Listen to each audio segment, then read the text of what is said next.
حضرت آدم علیہ السلام گڑ گڑائے اور گریہ زاری کی۔ اس لیے اللہ تبارک و تعالیٰ نے حضرت جبرائیل علیہ السلام کے ذریعے انہیں خوشخبری بھیجی کہ میں نے تمہاری توبہ قبول کر لی ہے۔ انہوں نے شکرانے کے طور پر 3 روزے رکھے۔ ان روزوں کی برکت سے آپ کی سب تکلیفیں دور ہو گئی۔ پھر حضرت آدم علیہ السلام کو خانہ کعبہ کی تعمیر کا حکم ہوا۔ آپ نے حضرت جبرائیل علیہ السلام اور فرشتوں کی مدد سے خانہ کعبہ کی بنیاد ڈالی اور حجر اسود جسے آپ جنت سے ہمراہ لائے تھے ایک طرف نصب کیا۔ تب آپ علیہ السلام کو حضرت جبرائیل علیہ السلام نے حج اور طواف کی تعلیم دی۔ اسی اثنا میں حضرت حوا آپ کی تلاش میں ادھر آن پہنچی، اس مقام کو جہاں آپ کی ملاقات ہوئی اور انہوں نے ایک دوسرے کو پہچانا۔ عرفات کے نام سے پہچانے جاتے ہیں۔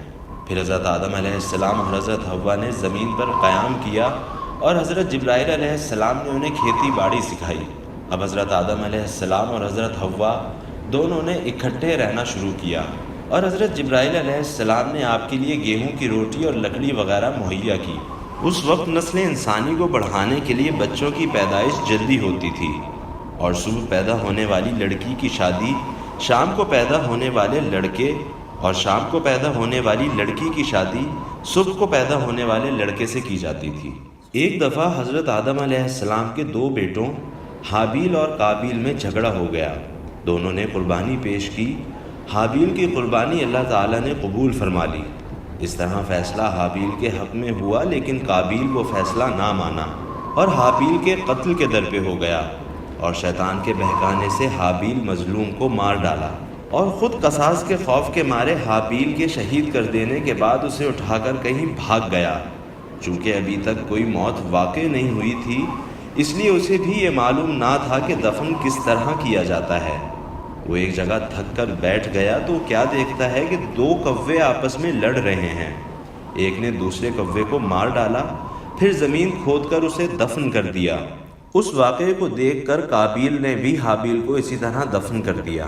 حضرت آدم علیہ السلام ہمیشہ خانہ کعبہ کی طرف حج کرنے کے لیے جایا کرتے تھے اور اپنی اولاد کو اللہ تعالیٰ کی عبادت اور نیک اعمال کی ہدایت فرمایا کرتے تھے۔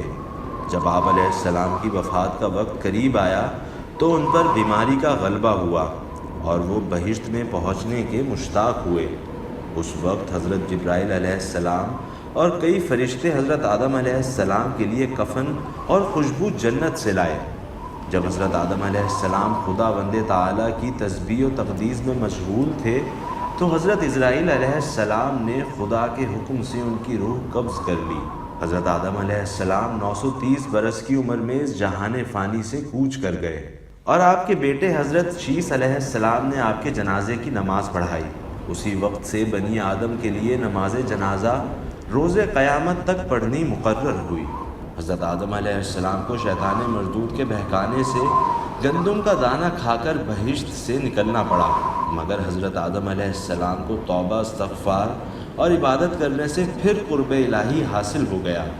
یقینی طور پر سمجھو اور ہر دم یاد رکھو کہ شیطان ملعون ہم سب کا صریح دشمن ہے اور ہمیں گمراہ کرنے کے لیے ہمیشہ طاق میں لگا رہتا ہے۔